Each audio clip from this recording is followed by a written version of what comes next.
Good evening and welcome to Kunsampai Trolling, where we have a teaching by Jetsunma Ahkon for you. Today's teaching is part 2 of the teaching that was shown last Wednesday and is currently still on YouTube. So you can watch it if you weren't here last week. And this is part 2. It's entitled The Eightfold Path, and it was taught in 2009. So please enjoy.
I would like to continue on the track that we were going on before with studying the Eightfold Path.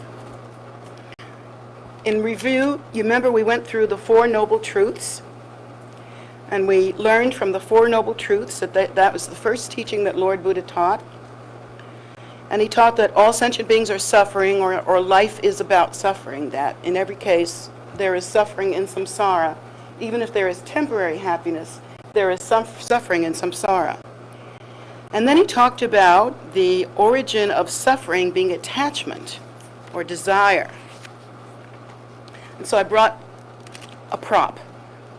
I thought I would tell you about this. There is nothing inherent in this box that means suffering. There's wires and buttons and, I don't know what's in there, stuff. Maybe he can tell you.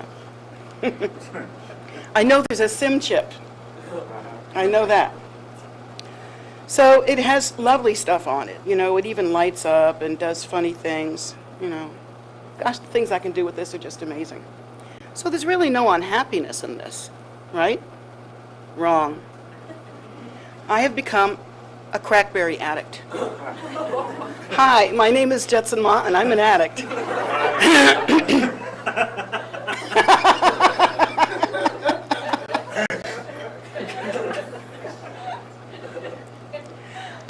From the first moment I got it, it's been a joy and a horror at the same time. The joyful part is you could practically control the world from it, or at least try to. The less than joyful part about it is it will try to control you. And you cannot get a minute's peace if you're carrying around your little computer, because emails are constantly coming and that sort of thing. So it's a mixed blessing, but I knew that desire had struck me. And it's such a great Buddhist lesson, because like I said, this gizmo's great. There's nothing wrong with it. It should not cause suffering. But these nightmares.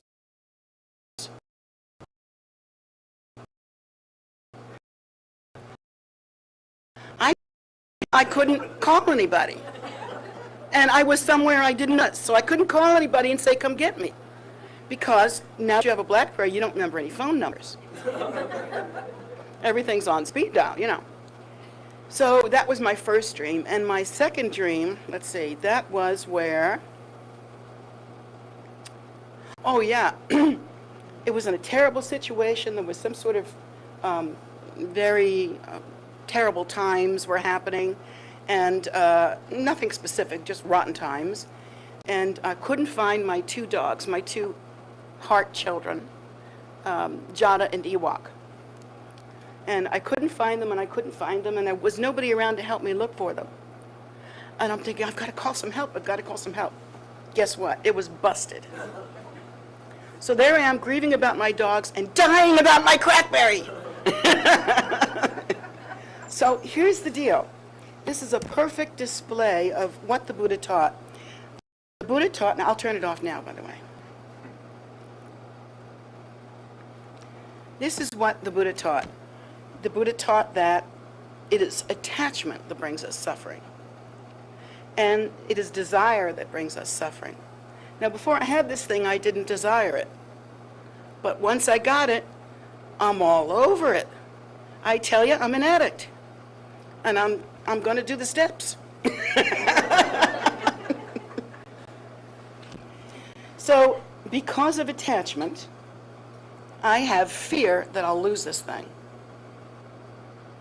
And I'm watching my mind do this.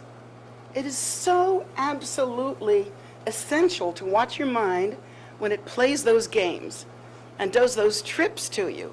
So educational and so awe-inspiring, because although obviously the Buddha wouldn't have known about a blackberry, he knows the condition of my mind.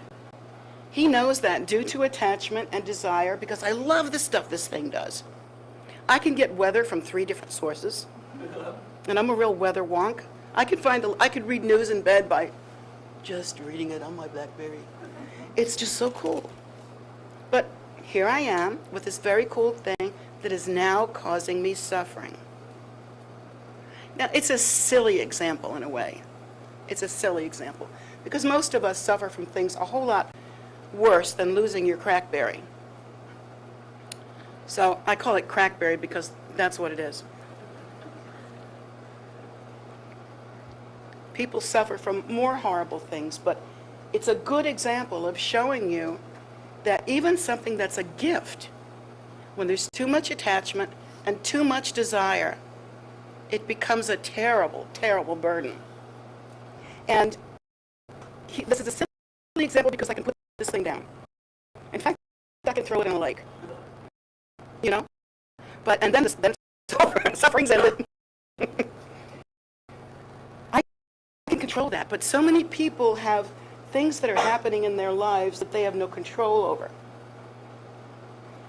Or at least they feel that they don't have any control over. It seems as though things are happening from the outside.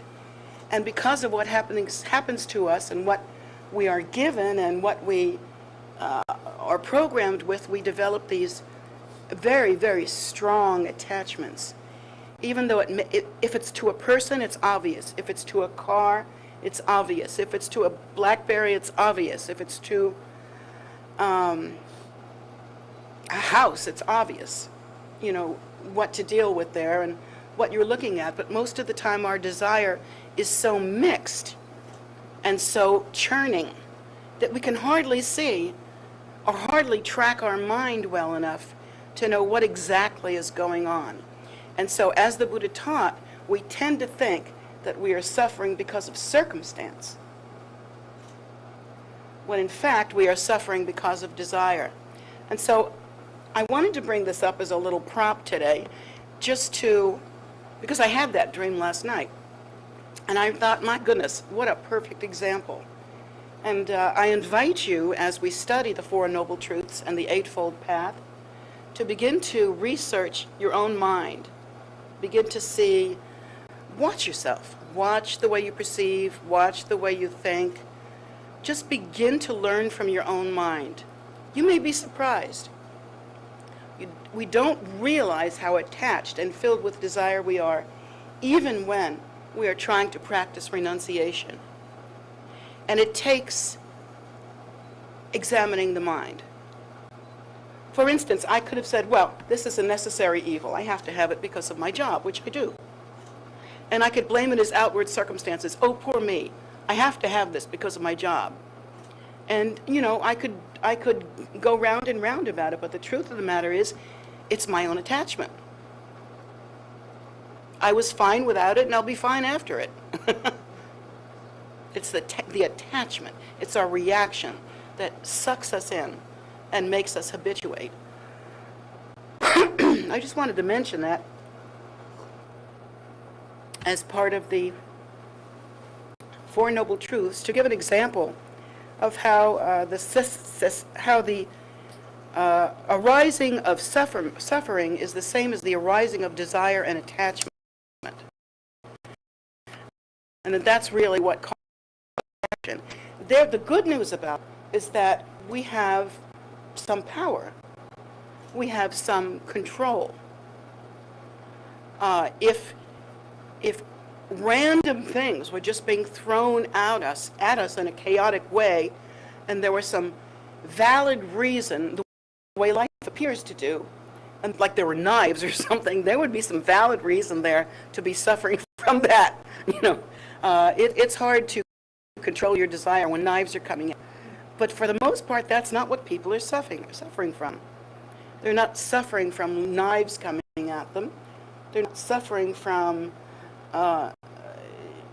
something that's so profound and so reactive and so immediate that they have no time to even reason things out. We have a marvelous capacity to watch our own minds. and this is unique to humanity. In none other of the 6 realms of cyclic existence, which I plan to teach about next week, in none of those realms, besides the human realm, and only under certain karmic conditions, is there the capacity to watch one's own mind and to practice and to awaken. It's simply not, and to accumulate merit, most of all. There is simply no way in any of the other realms. And that's why being a human is a precious rebirth. And more than you could ever assemble in 100 lifetimes.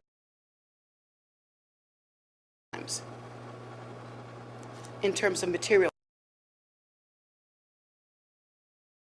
goods, because of what is possible here.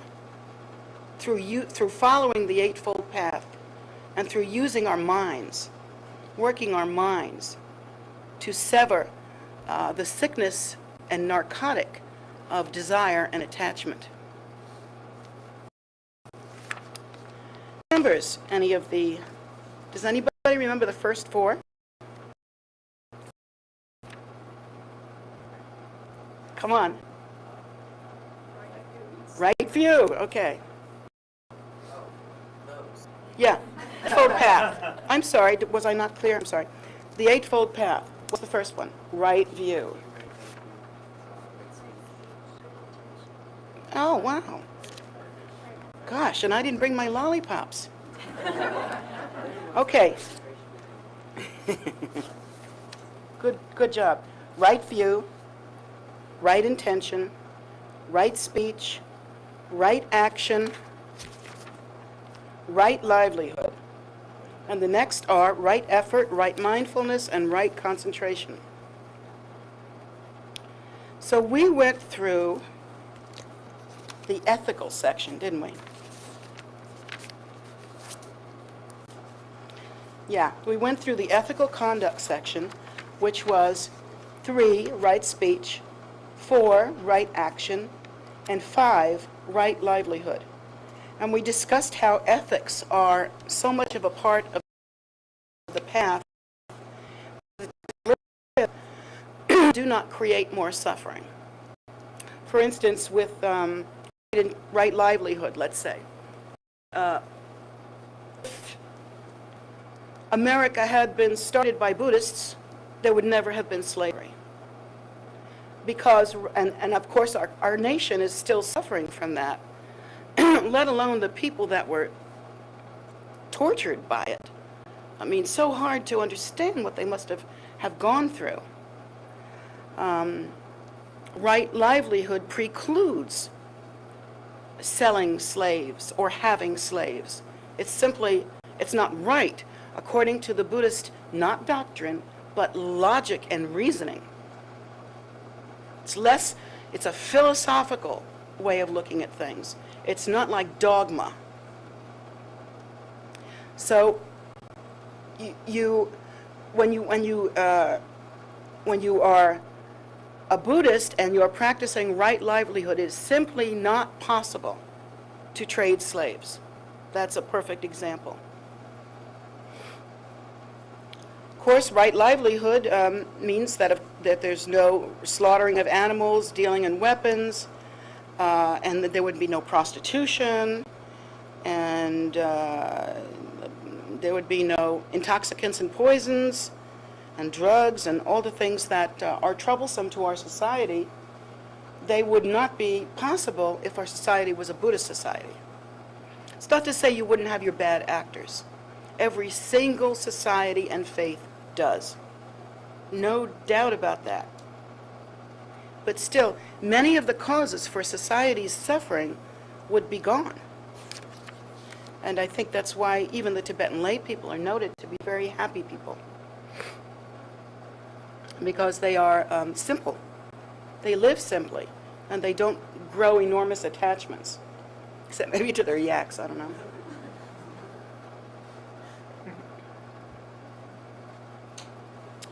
So, now we're getting ready to start number 6.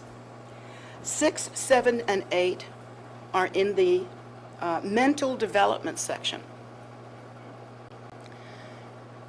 The steps that come before the 6, 7, and 8 are meant to apply right thinking and gain wisdom, to construct an ethical way in which you can gain merit and do no harm.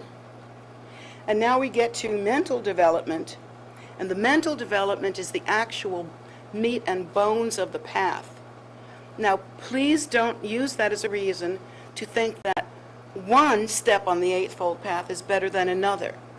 That would be typically human thinking, with our tendency to weigh and evaluate everything in sort of a faithless way.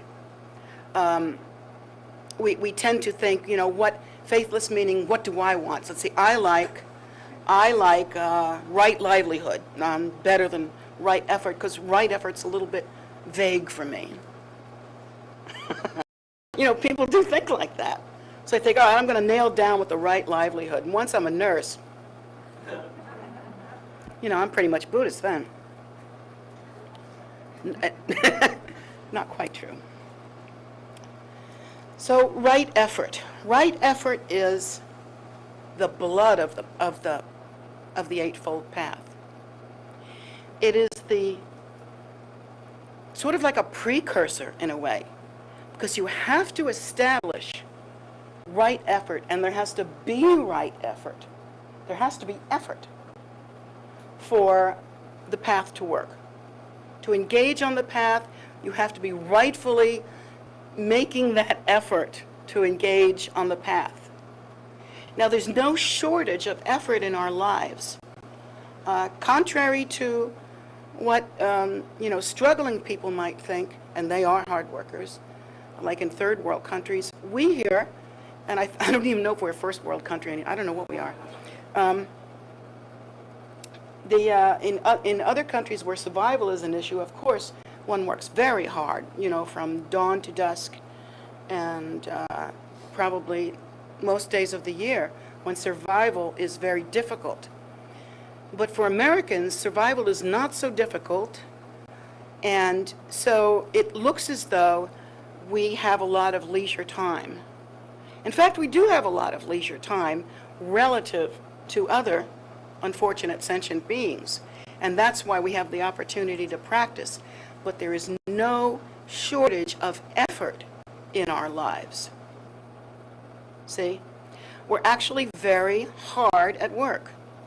We have determination. Americans have a lot of ingenuity. We just have, we can be a strong people. I think our government's working against us, but hey, that's just me.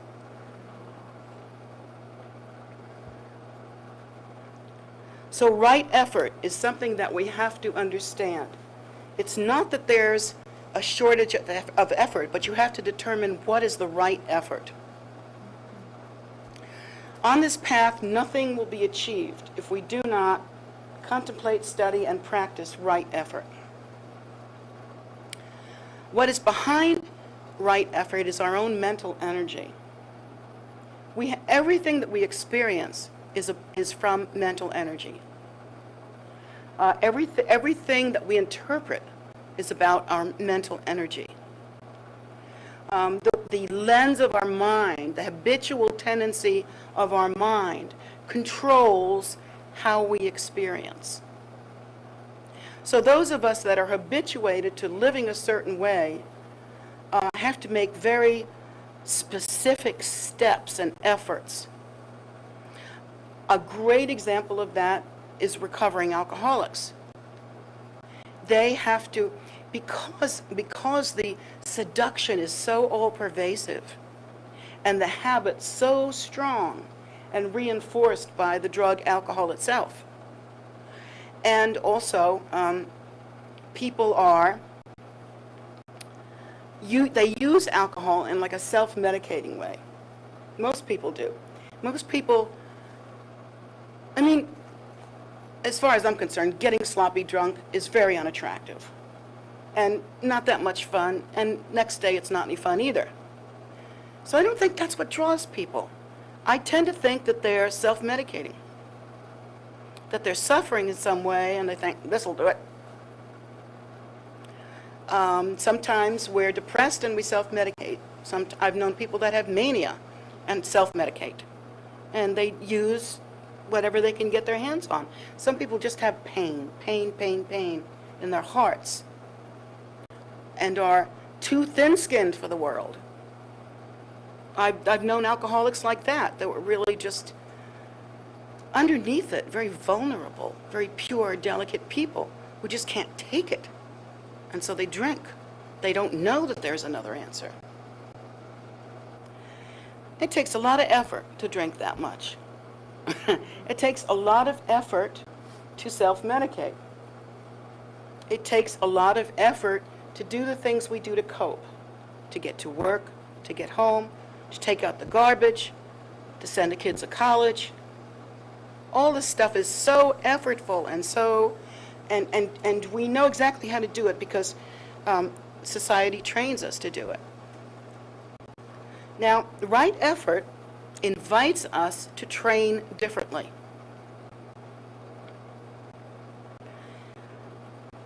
We are always exerting effort. Right effort brings us fulfillment, peace of mind, a certain contentment. Inappropriate effort, or what would I say? What is the word? The opposite of unwholesome effort. What that does is it leads to mental confusion. If you want to be mentally confused, just keep right on. Keep right on with the ordinary efforts, without any guidance. Just keep blowing your effort out, spinning around in samsara like a bee in a bottle. Because that's what will happen.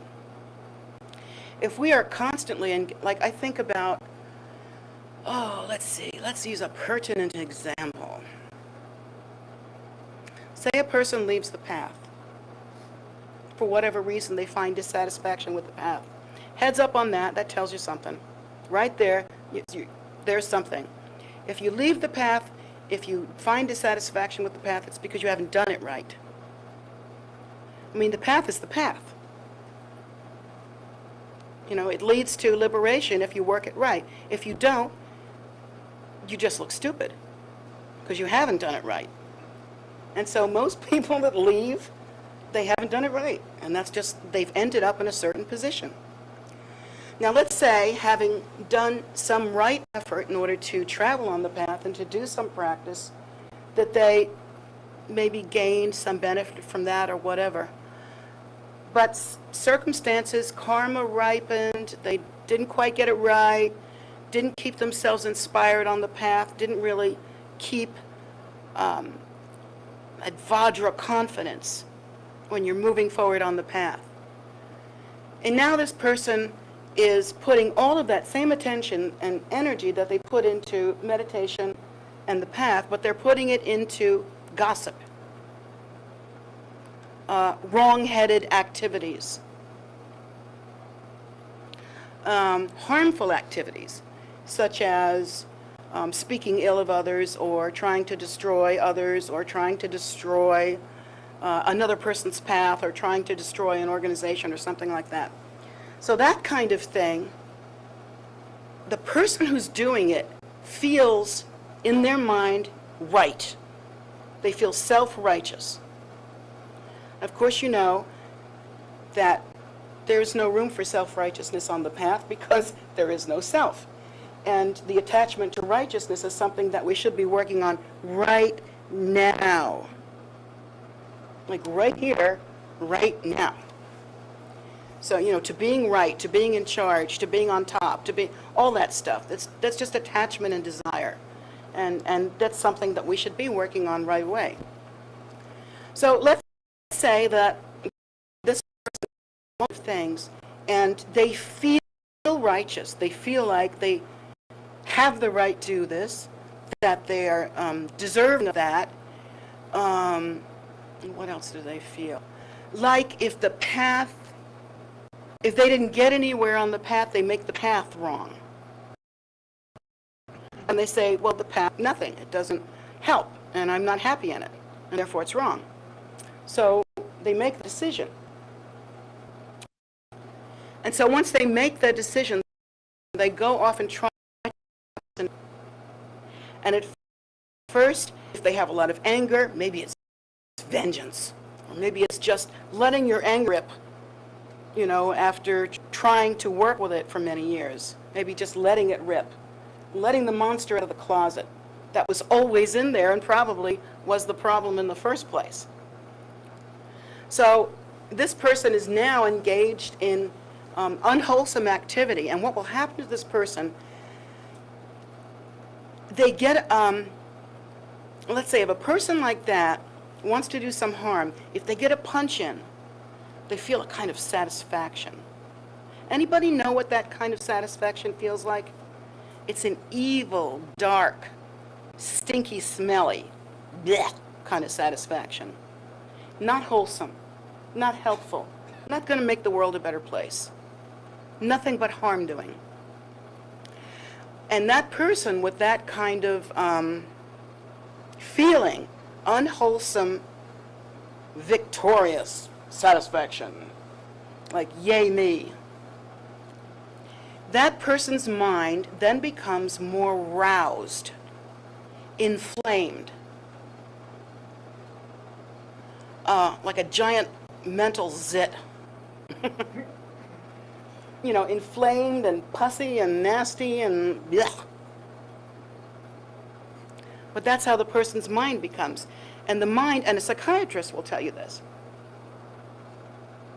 For instance, if a person has manic depressive disorder, in the state of mania, it's very hard to be kind, it's very hard to have good judgment, and it's very hard not to be raging and angry in mania. It's very, very hard. You don't have any kindness when you're manic. You're just too enraged.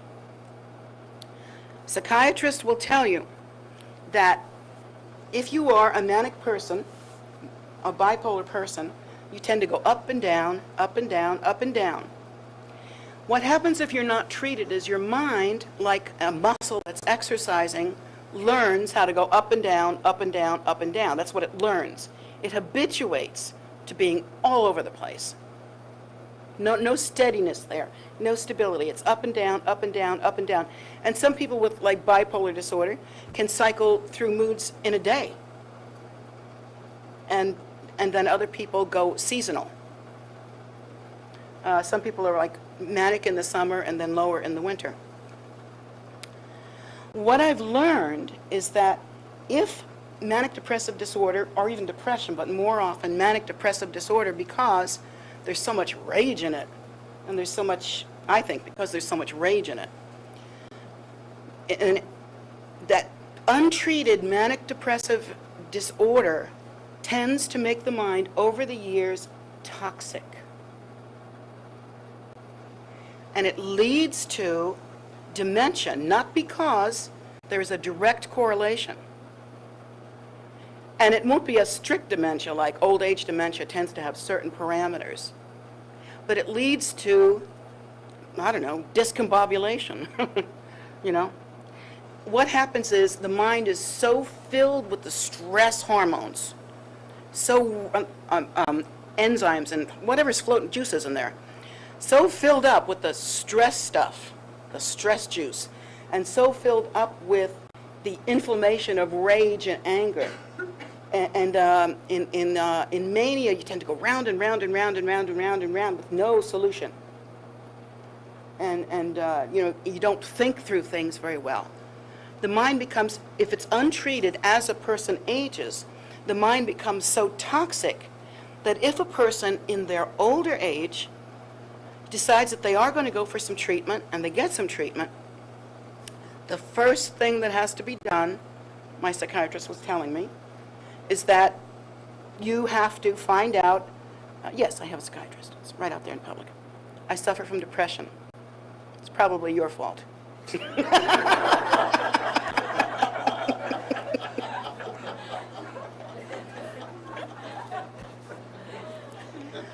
Forget all this, it's probably your fault. So he told me that first you have to treat them for this brain toxicity before you can even get back to treating them for bipolar disorder, which is the disorder. I thought that was amazing. A lot of times you have to backtrack by using antipsychotics. You have to use, there are certain medicines for dementia that those have to be used. I'm not really up on that.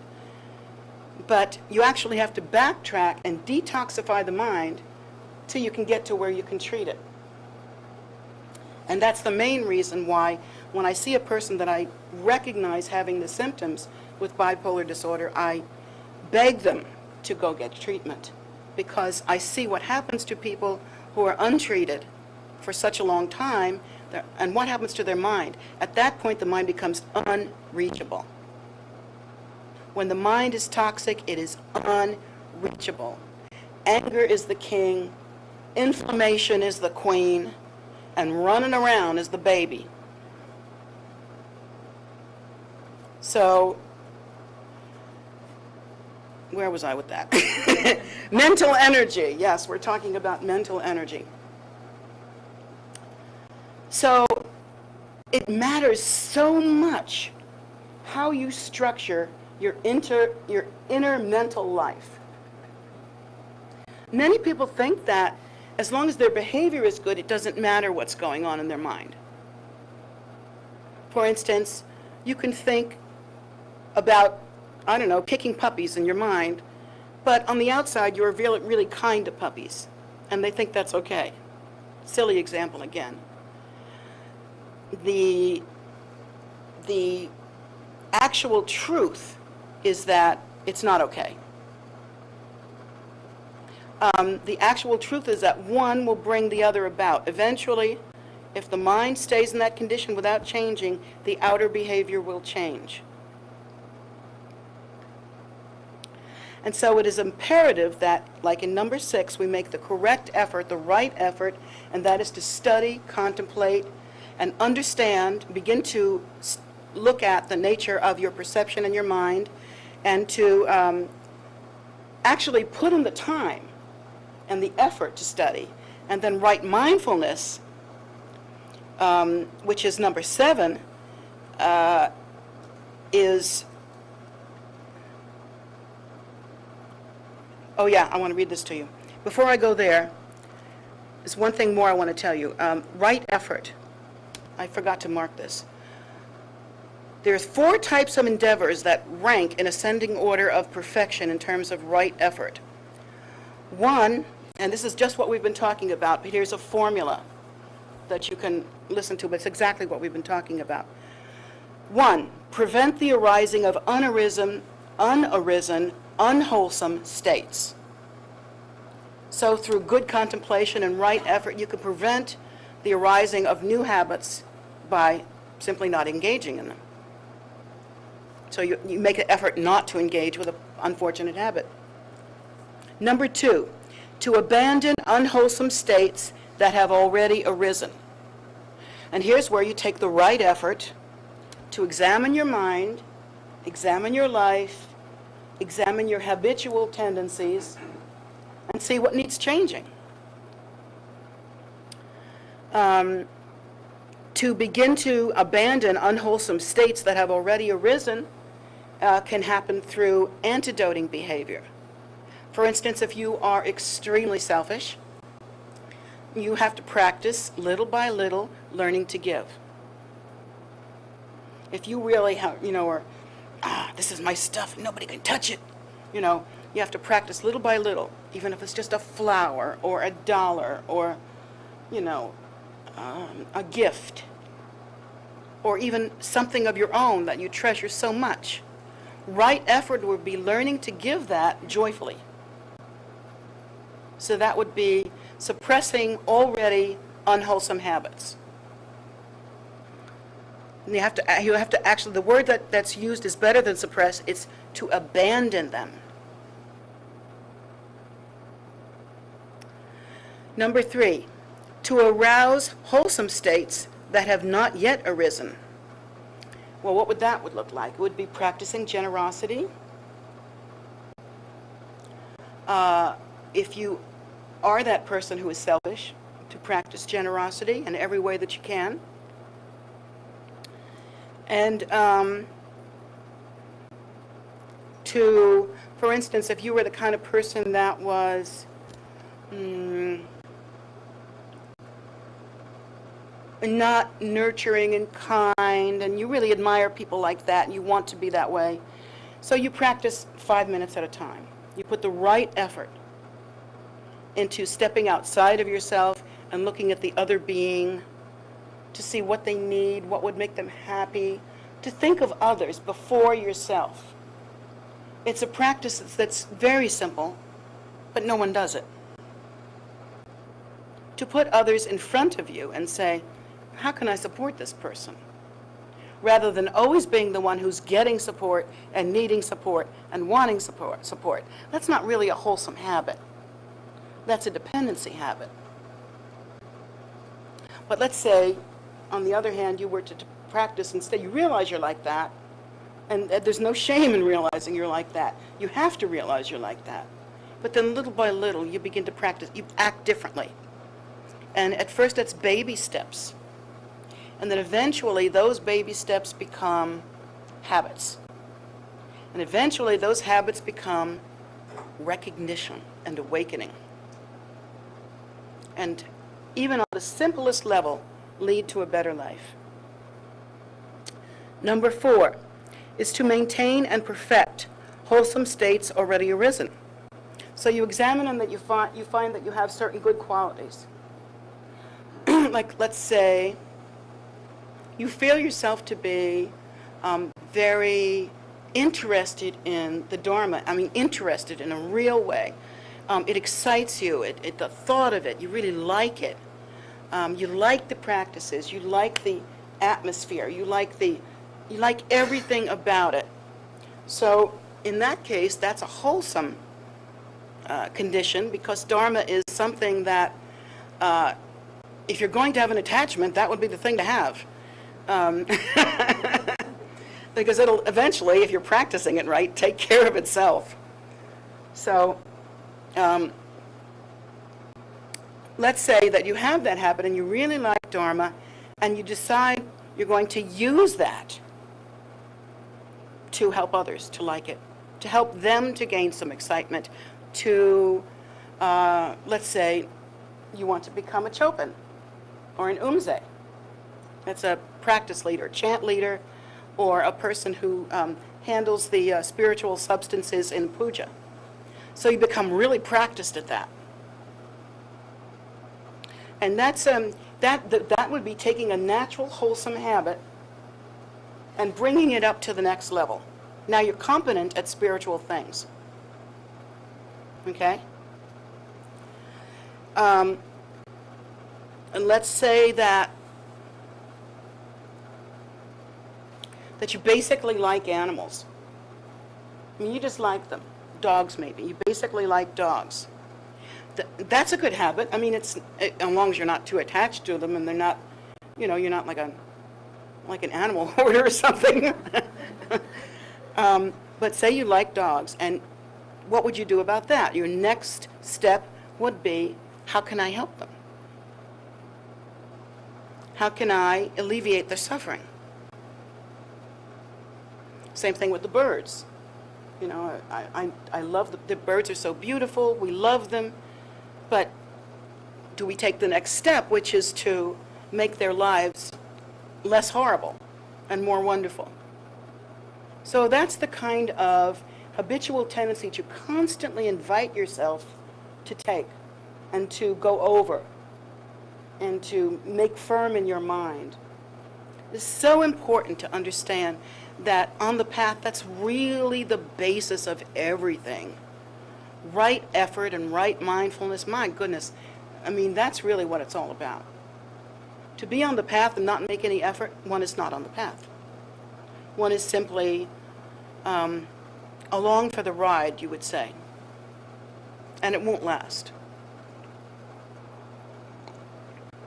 A person who is on the path and makes no effort to correct their mind habits and is still mean and hateful and angry and all that kind of stuff and makes no effort to correct that is not practicing the Buddha Dharma. Even if they're wearing the robes, even if they got the beads, no matter what, they're not practicing the Buddha Dharma, because the Buddha Dharma is about making one's mind wholesome. So now we move into mindfulness. Right mindfulness has to do with cognition. Everybody perceives. We all have perception. If you took any two people and asked them what their perception of a certain situation was, or even to describe a certain situation, it would be radically different. And it's not that they remember differently, it's that they saw differently. That's the interesting thing. We actually, in the cognitive process begins with the impact of phenomena and how it meets our habitual tendencies. It's that meeting that is our perception.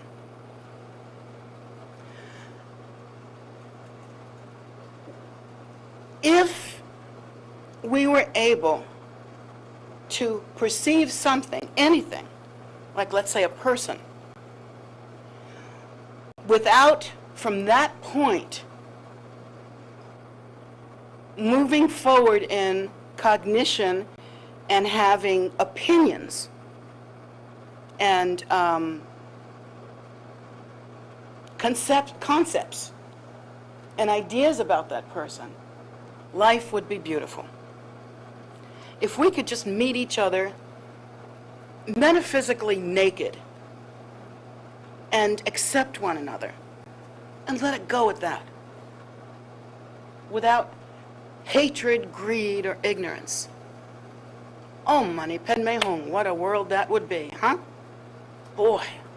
Whew. But that's not our habit. Our habit is that instead, when we see a person, we decide, I don't like what he's wearing. That's not my color. I don't like that haircut. I don't like I don't like the way you wear your robes. We have all these opinions. Of course, we keep them to ourselves and smile. But it's those opinions rattling around in our brains that are causing us so much trouble. We never stay with a mere impression and leave it wholesome. It never happens unless we are practicing right mindfulness. It takes a supreme effort to practice like that. We conceptualize, we write our own inner script, for instance. like if we have an original perception and we react toward it, reaction is the name of the game of the five senses, and we react toward it, whatever that reaction is, we build a story about it. And you have a whole house of conceptualization wrapped around that person. And it has nothing to do with them. But you projected your whole brain onto them. It might as well be sitting on their faces.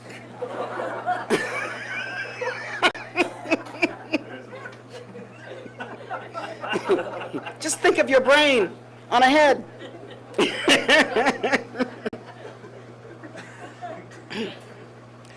What we do is we interpret. And we interpret according to our own thoughts and experiences. And now here's where the conundrum is. If we haven't practiced proper view, for instance, or engaged in proper effort, then when we come down to mindfulness, it's going to be really hard to unscramble things. And what we're going to have left is our usual habit. And that is conceptual proliferation all over the place.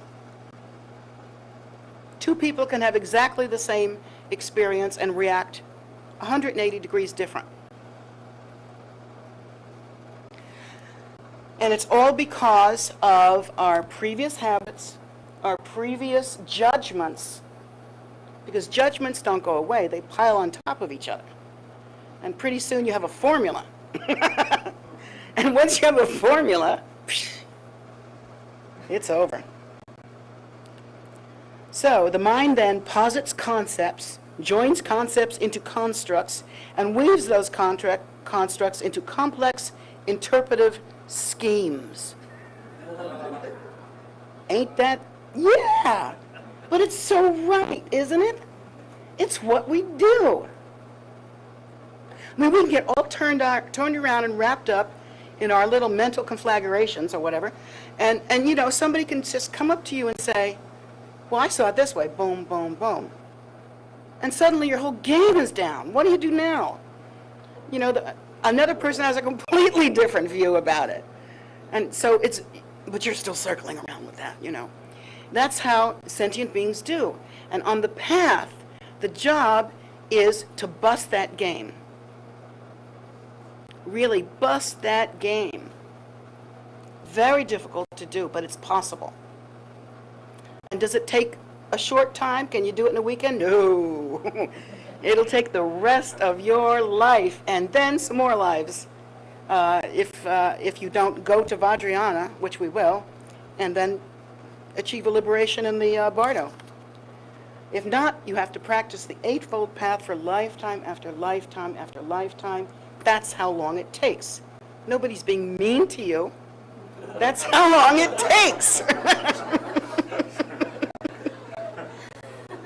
You see Buddhism, you have to do it for 10 lifetimes, or you're going to be evicted.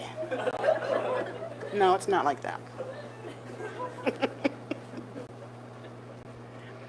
So, we make up all these complex constructions. Most of it happens only half consciously. And for some people, it's completely unconscious. Completely unconscious.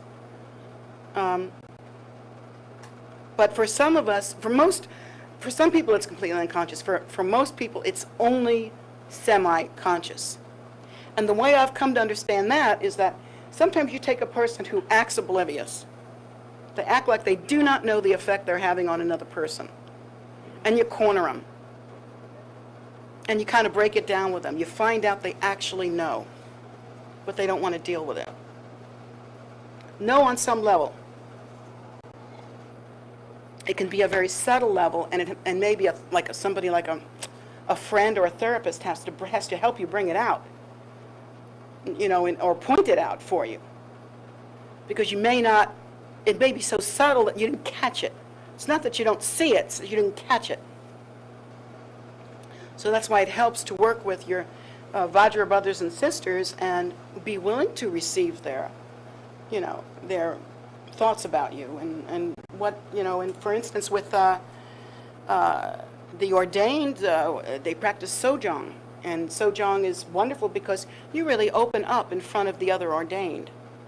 And you become like naked in front of your brothers and sisters, metaphorically so. And they don't go in there and, Wouldn't that be horrible? Oh, yeah. Hey! They wouldn't have gotten out of shape if that were the case, I'll tell you.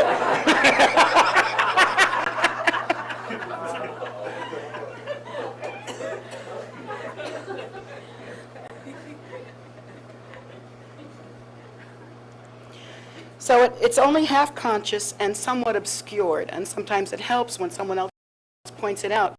But if you sat down and honestly, little by little, practice self-honesty, and look at yourself, you could get a long way ahead. And be willing to love yourself through seeing how naughty you can be. And, what an absolute jerk you can be from time to time. You just, I can't stand that I do that. But you have to see it. You have to see it. It helps. So when we practice right mindfulness, we become aware of the conceptualization part, because in order to practice right mindfulness, you have to study your own reaction. Again, if somebody comes into the room, like, play this game. If you ever want to play this game with a friend, take somebody you haven't met, have somebody brought over that you've never met before, bring them into the room when everybody's eyes are closed, and then open your eyes and look at them and watch what your mind does. Don't obsess about the person. Watch what your mind does. Your mind's going to run all over that person, from the shoelaces to the hair berets. You're going to notice how they're dressed, how they smell, how they look, what the expression is, and all of these things are going to form into a pattern for you that means something for you, and may be probably is your projection on that person, has nothing to do with that person. It's really interesting. And I think it's one of the most fascinating parts of the path, is when you really get to know your own perception. And you can see how it works. And then you can move on. You can forgive yourself for it and move on. If you could manage not to engage in all that impression stuff and construct stuff and story making and all of that, you could actually see that person's true face. You could actually behold their capacity, their Buddha nature. Nothing would stop you from loving them. What's not to love in the primordial wisdom nature? The fact that we don't have that kind of love is because we are stuck in wrong mindfulness. We are literally wrong-headed. Because we let our minds run away with these concepts and ideas, even to the degree that we say, this person's really got it in for me. That kind of thing. Like even your own child, you think, God, this is a plot. This kid is plotting to drive me nuts. What parent hasn't thought that? This kid's got my number, and I'm in danger here. What parent hasn't thought that? Of course, we all think that, but that's crazy thinking. That's your human projection. And so when you catch yourself with that, back up. Whoa, back up. What do we have here? We have a child. A child that does what children do. Or if it's a human, an adult human, what do you really have there? Well, you have a human being with all that amazing potential and that capacity to be Buddha. Wow. What if you could look at everyone and perceive that? What a joyful state to be in. And it's impossible if we give rise to right mindfulness.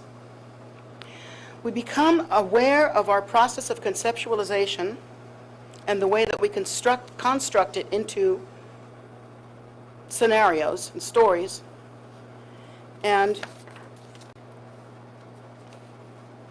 use that as the foundation for mindfulness, just as I've been saying. You use it to examine every reaction that you have. You look at it from a distance. Say, oh, that's me having that reaction again. Oh, interesting. Where does that come from? I wonder about that. The very act of stepping back from an instant reaction gives you something that's called spaciousness in the mind. The very act of just stepping back.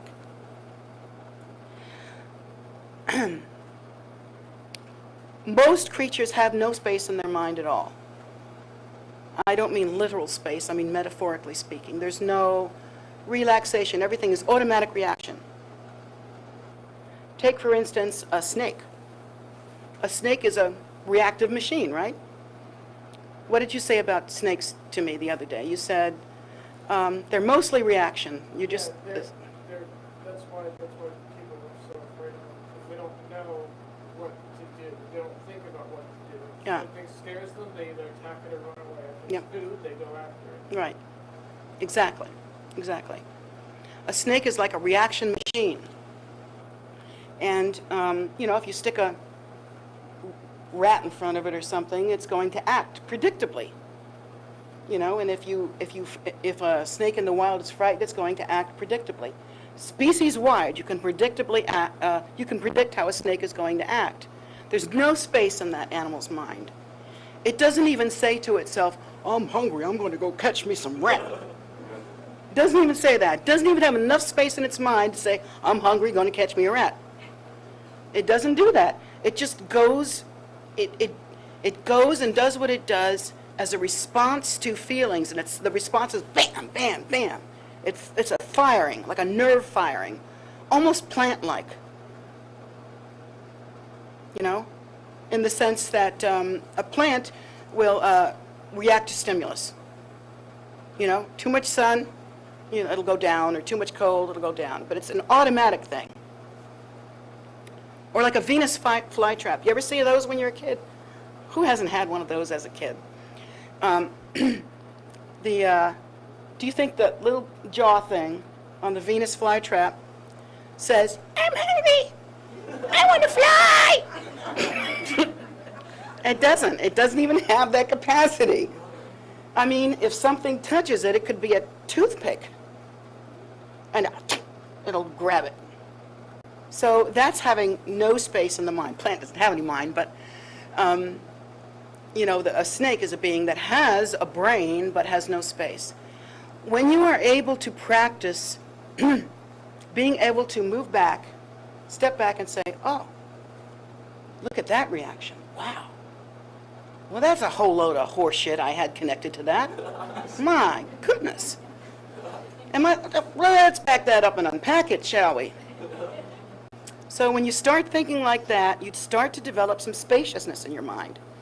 And you have a little bit of time between perception and reaction. That's when you start to practice. That's it. Once you have that going, and not every practitioner does, that's when you got it. Just step back from it. That's a real milestone in practice. And it comes, again, by right mindfulness, by catching your perception, seeing what your perception is. What's the trigger? What's going on here? What do you perceive? What's the story that you're living? And step back. See what's really happening. The 8th principle on the path is right concentration.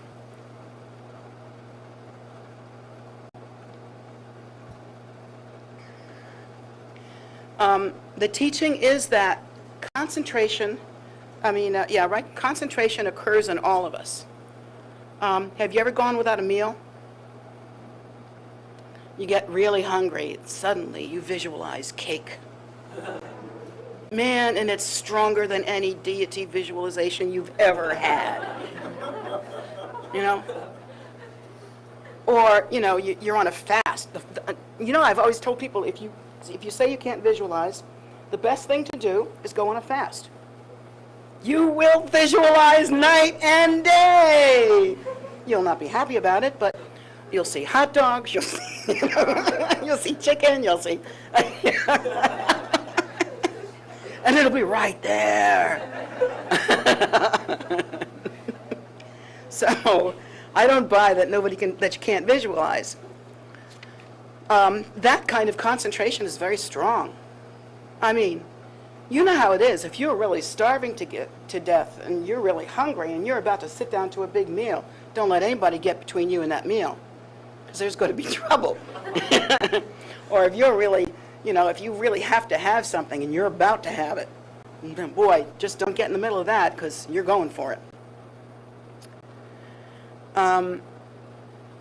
That kind of concentration is very, very powerful. And that's our natural capacity. That is our natural capacity. We use it all the time. The problem is we use it wrongfully. We don't use it in a way that is beneficial at all. If your concentration is going into visualizing food or new cars or sexy women or men or, whatever, then you're wasting and using wrongfully a talent, a capacity that is uniquely human. Like, even when a dog is starving and it runs for its food, it's not concentrating in the way that we concentrate for. That's more of a knee-jerk reaction. It knows to go to the food, Although dogs are a lot smarter than snakes, that's for sure, but we do use concentration all the time, and we do use visualization all the time. If we didn't, we wouldn't be able to think. We wouldn't be able to act. So that's, I think, very interesting. In order to develop right concentration, the point of it is to begin to dismantle the heavy reactionism, the construct of our own perception, and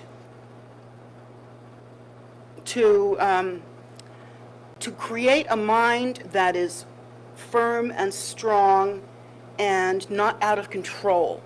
Because our minds get out of control when we habitually are very emotional. There's just no control. And so we learn to do that. And one of the wonderful techniques that's given is to concentrate. It's called single-pointed concentration, or one-pointed concentration. And one of the first techniques that you learn in Buddhism, for instance, is to take, say, an image of the Buddha, and to concentrate on that, and let everything else go. Let your perception go completely. And you sit there really in meditation, and you just watch the image, and you're filled with the image, and you take note of the image, and you look at the finest parts of the image.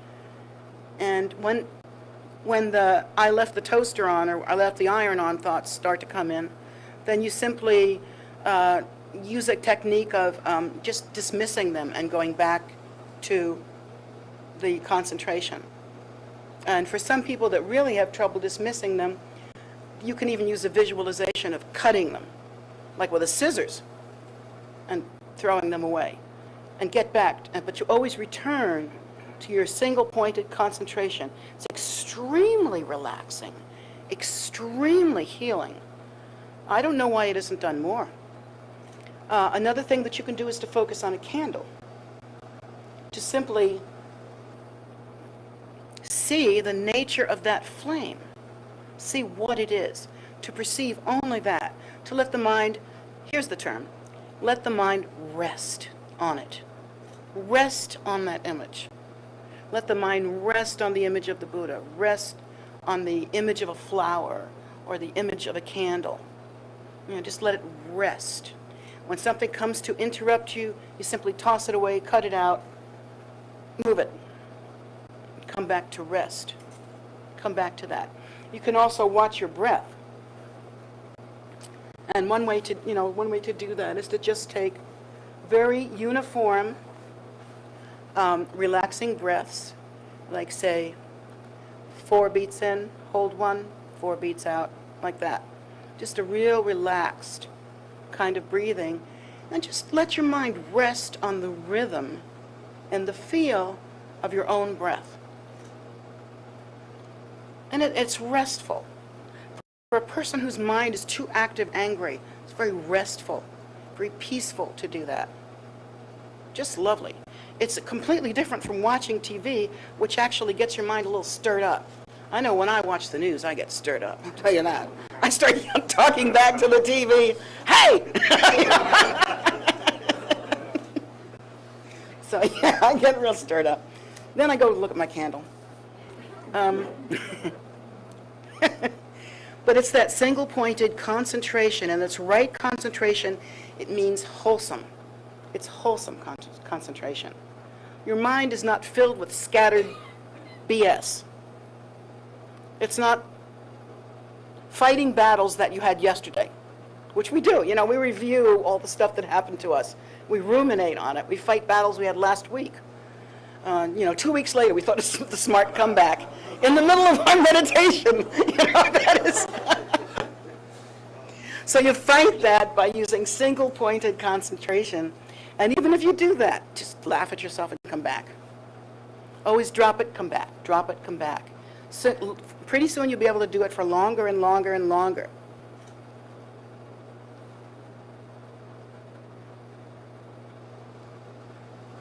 And so the thought is that once you learn to apply single-pointed concentration or meditation on a candle or an image, that the mind then has more control. You have more muscle. And really, the mind is almost like a muscle, really. You have to build it. It's flabby. So you have to, in the same way that you work out to keep your body strong, or walk to keep your muscles in good shape, whatever you do, it's the same with your mind. Your mind has to be kept. It isn't just there, and you just deal with it however it is, because in that case, your mind tends to act like a monkey. It's all over you. It controls you it rides you rather than you riding it. It's like the master's not riding the donkey's riding the master.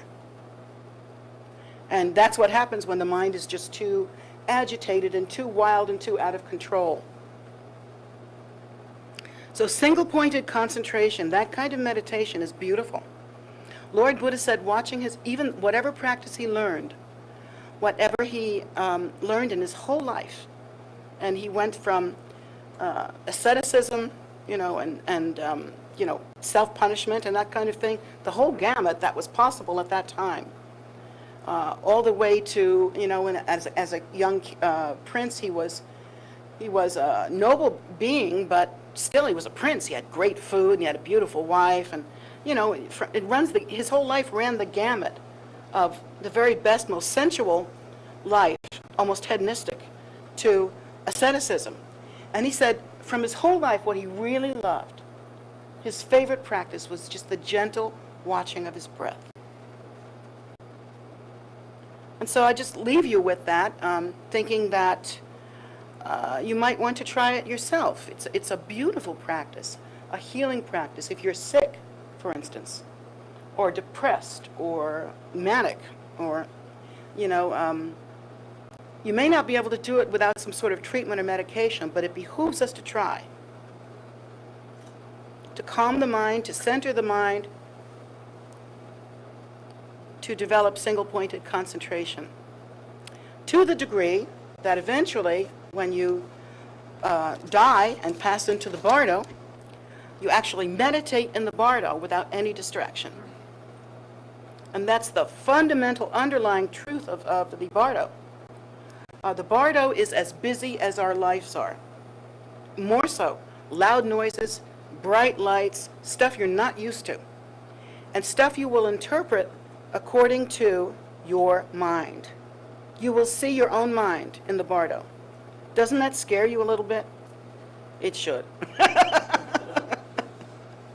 So, Rather than that, you learn the single-pointed concentration. Of course, eventually you learn POA, but the single-pointed concentration, if one can do that at the time of death and do not let the experiences of death take you this way and that way, because there are strong experiences.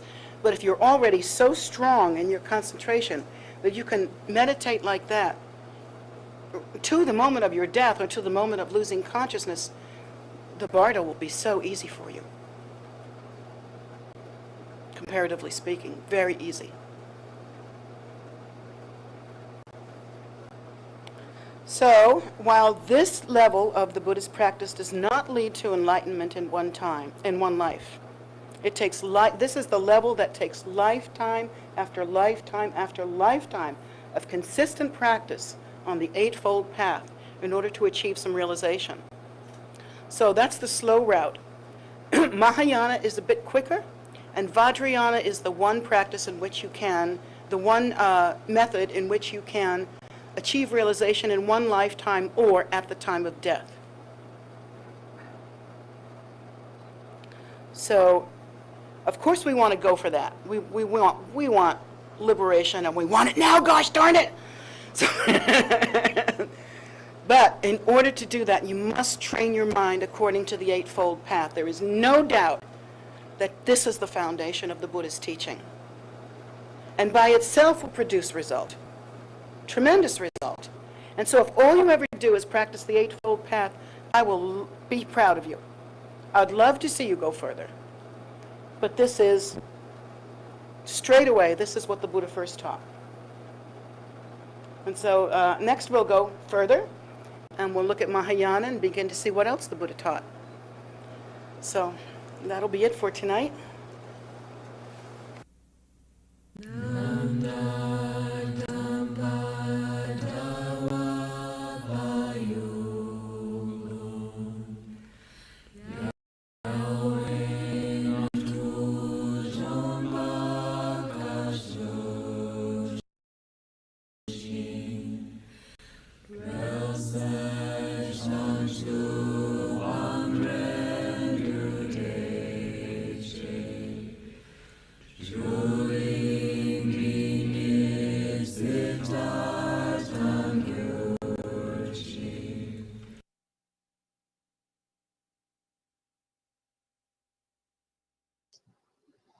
So thank you all very much for joining us today.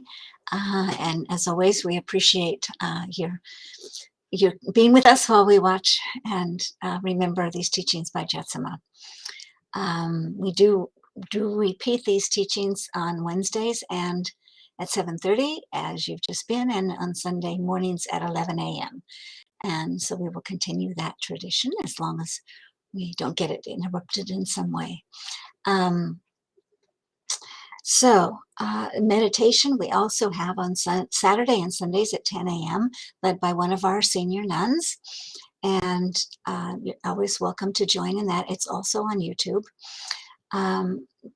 We have Medicine Buddha daily as well. That is on Facebook Live. And at the moment, not on YouTube, although we're thinking about it. So that is a condensed practice. It's only about 15 minutes long, and Jetsunma created that practice for, right around the time of the beginning of the COVID pandemic. And since that time, so many people have been able to engage in that and, find some comfort and some, a place to put their hopes and their wishes for their families and their friends, and to know that the practice, the Medicine Buddha is there, and that it's a beneficial thing to do. I think so often we find that we just don't have anything to do. What can we do? And that is something that we can do. So please join us anytime, 7 p.m. daily, Saturday and Sunday included. In addition, we have a daily soak offering, which is a food offering ceremony that generates quite a bit of merit.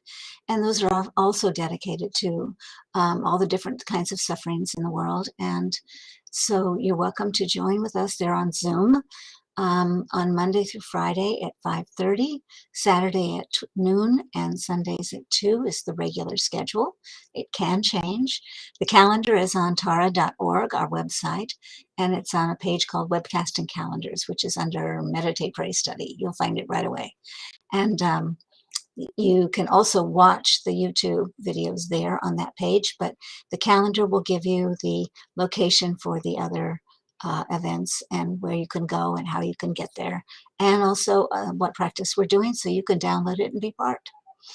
All of that we hope will be beneficial to you, and we hope you join us in all of that activity.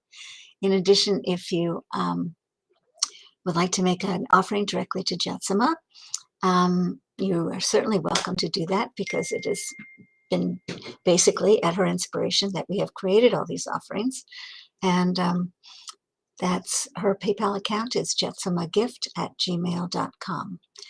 That making an offering also strengthens your connection if you're interested in becoming a student directly of hers, or just wanting to get more out of the practices. jetsumagift@gmail.com, that's in the chat right there. If you have any questions, you can always email us at kpc@tara.org. Unfortunately, the temple still on the inside is closed, but the outside rocks. So you can definitely join us on the outside. And anytime, dawn to dusk, open daylight hours, you can come, meditate, pray. You can garden, you can see the animals, you can help in various ways, or you can just walk and, have your own quiet meditations. Lots going on. And we're really happy to have you here. So hopefully soon there will be an indoor component to that as well. But we just don't know. We just don't know how everything's going to flow. But as soon as we can, we will. So thank you again. Thank you for being with us. I hope to see you again on Sunday. And meantime, be safe. Have a wonderful week.